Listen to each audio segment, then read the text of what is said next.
Welcome to Luca is a Billionaire, where the only thing I invest in is your answers.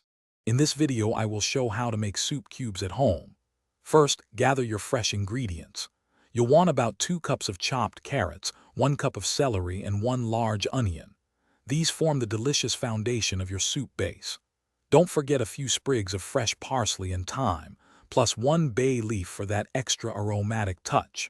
Having your equipment, like a sturdy pot and a good blender, prepared will make the process smooth and enjoyable.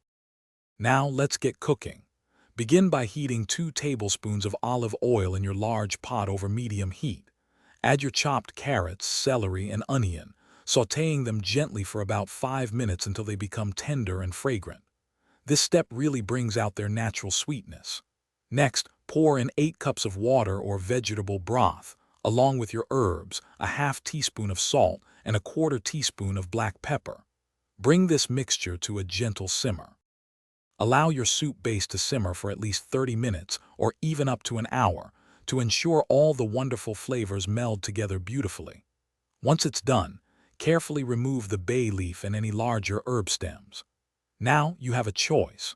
For a thicker, more robust soup cube, blend the entire mixture until it's perfectly smooth. If you prefer a clear broth, simply strain the liquid through a fine mesh sieve, pressing down on the solids to extract all the goodness.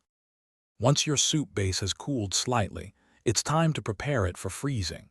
Carefully pour the liquid into standard ice cube trays, filling each compartment about 3/4 full. Place the trays in your freezer for at least 4 hours, or until the cubes are completely solid. This ensures they hold their shape perfectly. Finally, pop the frozen cubes out of the trays and transfer them into airtight freezer bags. They will keep well for up to 3 months, ready to elevate your next meal. Thanks for watching and please subscribe. It's the best investment you'll ever make.